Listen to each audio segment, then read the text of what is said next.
You want to jump into our discussion about 2020? Absolutely. I'm excited about this. This was a weird year for many reasons. It Sure. actually struck me the other day. I have been doing ACA shows virtually for 10 months, which is 3 months longer than I've been doing them at the studio. So this is now my normal, right? As a new-ish host, this is how I do the shows now, and it feels normal to me. But it didn't always. So let's dive in a little bit. I guess first I'm curious about topics. It doesn't have to necessarily be, the main topic of a show, because I know we go all over the place with that. But in general, what are some areas that you love that we kind of dove into this year, and the conversations that really sparked something in you? Yeah, well, you know that I have been trying to get erotic hypnosis onto the show in some form or fashion, basically since we started doing this. So that felt like a big feather in my cap to have such an incredible performer like Eve Elliott on the show. I really loved the episode we did just recently with Annette James on the polyvagal theory. That is another episode, another kind of idea that has been germinating for at least 6 months, if not longer, because I was very curious if we could pull it off, right? Like if that was a Mhm. topic that we could actually distill down into a podcast format. And I felt So like we had the right guest for it and we did well with it. But yeah, what was your question? it wasn't a question so much as a funny story. So I was super excited about that episode. Love Annette. Every time she's on, I learn so much. And I was talking with my partner about polyvagal theory and how I was like, I just learned this thing and I kind of need some co-regulation right now. And he's like, polybagel? What is a polybagel? What the hell is a And so polyvagal? and so now, like, whenever we need that, like, connection with the other person to calm us down, we ask for a polybagel. And that has become, like, the lingo for, like, "Hey, I'm anxious or I'm stressed and I need you to co-regulate with me." So we actually took that and put it into practice in a weird way. Well, V, if you can reach just one person, it's all worth it. uh, Everything I've done is worth it now. right? So I loved those episodes, but I guess more than anything, I feel like this year, especially going online and having this opportunity to bring in like national guests, we have discussed more variety in sexual expression than ever before. We've been able to reach out to people from the asexual community, people from the like caregiver little community, people from the leather community. I mean, we've gotten to explore all of these like different flavors and varieties of sexuality, and to me that feels like the great achievement of 2020, if we want to label it that way. I love that. And I kind of want to just also point out that we were already kind of doing this before the pandemic. Like, we were way ahead of our time. We were the only show that would actually have, Zoom in guests Yeah, no, that's true. We regularly. talked to a birth doula. We talked to Dr. Susan Block. I mean, we had a number of folks doing this, and yeah, I guess this may be the new normal for a while. We'll have to see what next year brings.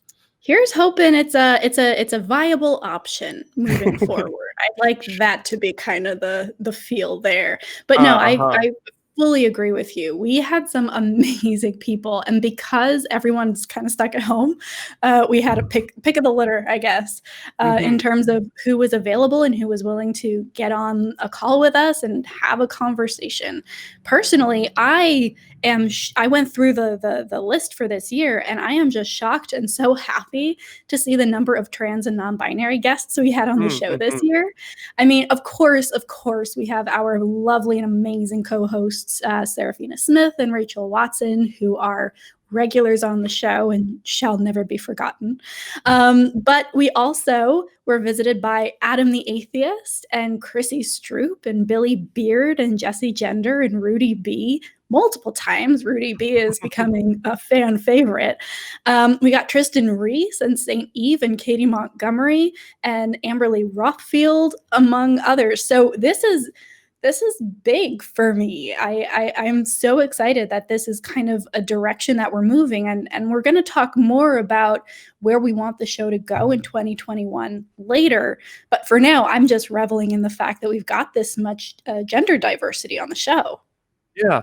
And that we went from maybe in the first year, or at least in the first like 6 months, of sort of stutter stepping and talking about certain subjects and talking about sexuality. And I feel like this year we had the opportunity to really talk to the people involved, like to bring in folks that really have expertise. We had a string of episodes back in September where we were talking to like the highest paid audio sex worker in the country, followed immediately by the highest paid legal sex worker in the country, followed pretty closely by like one of the most successful erotic audio or hypnotherapy or erotic hypnosis personalities on the planet. I mean, I think it was incredible that we got to speak to these amazing sex workers and not just talk about sex work, but actually talk to people in that community. I mentioned some of the different community members that we got to reach out to. We heard directly from Miss O'Kist about asexuality, and from Brett Turner about caregiver little dynamics. And we spoke to Frank Zendler at the end of the year and got I love Frank. that was just a beautiful episode and a real time capsule in a lot of ways. I mean, to hear his experience inside the atheist community. I mean, to an extent, we were talking about sort of the atheist community that was, and to get that time capsule, that picture of what it meant to be gay in Austin as an atheist in the, I think his stories, many of which were from the 40s and 50s, all the way up into the 80s. I mean, that's a pretty remarkable thing to have been able to capture on film or to participate in any kind of way. Oh yeah, no, Frank is a dear friend, and I was so happy to have him on the show. It is really interesting and heartening to see the progression, like you said, from not talking about it at all to, kind of, talking around the subject or talking about it, to actually moving into a space where we're inviting these people in and actually having these conversations with the people being affected and the people who are living these experiences. Sure. It's probably worth noting here too that when I was like going over the list and I remembered that episode with Frank, I couldn't believe that that was from this year. I mean, the jokes have already been written. There's nothing new I can add to it. But the fact that it was less than 12 calendar months ago that we did that is completely unbelievable. That must have been 5 years ago, just the way 2020 has been feeling. Oh yeah, no, some of these I remember that first Adam the Atheist episode, very first one of season 7, and I remember that like it was years ago. So this has been a weird kind of time bendy year for sure. Mhm. Oh my gosh, how about callers? What are some callers that either individual callers or as just a concept kind of hit you different this year, Christy? Mm. Well, I have to say that this year I felt like we had I don't want to say better, but just a different relationship with a lot of the callers. We have always had sort of repeat callers, but it felt like this year we moved to a place where we were more interacting with a community than just hearing from the same couple of people. And I guess what I mean by that is this year we had people that would call and tell us a story and share their experience with us, maybe ask for some tips or tricks or resources or advice. And then we would always say, we'd love to get an update. And this year we did. We got to hear back from a lot of people about how their life changed or about the changes that they made and the opportunities that they took on.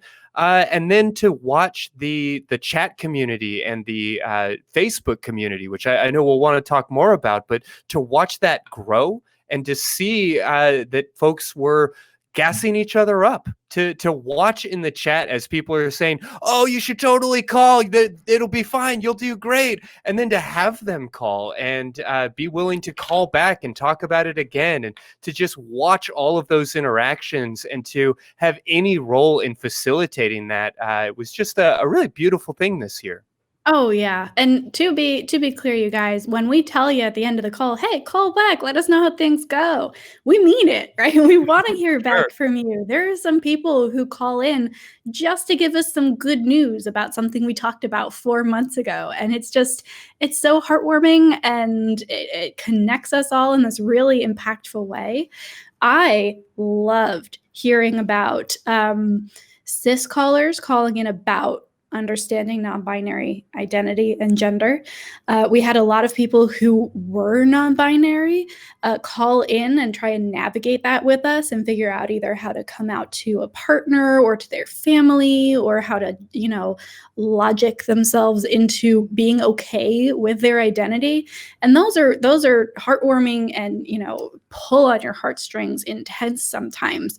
But for me, I really loved that we had a bunch of people who weren't non-binary calling in and asking questions in a space where they felt like they could, hey, I've been thinking about this thing and I'm a little confused. I've got maybe a non-binary kid, or a non-binary trans neighbor or partner, somebody I want to understand a little bit more. But I'm scared to ask these questions in a lot of these public forums because I'm going to be slapped down or I'm going to be judged. And the fact that they know that they can come here, and as long as they're being honest and open and willing to listen, that we are there for them and we're going to answer however many hard-hitting questions they throw. For me, that was very, very heartening and made me feel like we are, in fact, making progress here. Yeah, for sure. I guess it occurs to me that back at the studio, there would be these calls, these moments where my like drop call finger would get a little itchy, and we'd be talking to somebody, be like, "Where's this going? Where's this going?" And we have that same like functionality here, working from home. But I guess I just don't remember the last time that it felt like we really needed to use it. And that definitely is a credit to our incredible call screeners and the folks working there. But I think also just the community itself has created this really great environment where people are kind of bored with trolling. People are really interested in participating in a meaningful conversation, and it's a great thing to be a part of. Absolutely. And can we just say some of my favorite things that happened are the fact that we have so many amazing people on the crew side coming in and getting involved. Mhm. I remember, yeah, like beginning of last year, it was Vern, it was Mark, and it was Greg, and that was kind of it. And now we've got so many people who are interested in joining and either helping out on the AV side of things or call screening or modding in the chats. Our amazing mods are always working overtime there.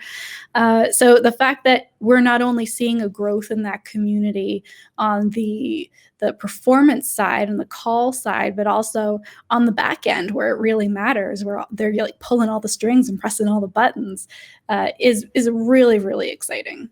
Yeah, I definitely kind of long for those early times with Silas and Michelle working in the studio, and when they, weren't able to do those same things online in this new venue, but the incredible cast of characters that have kind of come in the door. We've seen just a remarkable number of new volunteers, and again, we can all sort of bemoan how long this year has been and a lot of the struggles of it. But one of the incredible opportunities for the Atheist Community of Austin is to be able to accept applicants and to be able to work with and see volunteers from literally all over the world has been just a really beautiful thing. Oh, fully agree. It's kind of like one of those TV shows where you hit a new season and some of those old favorites kind of drop off, and you're like, "Oh, that's so disappointing. We miss them." But then this whole new cast of characters come on board. Wow, it's almost like we're a real TV show, Christy.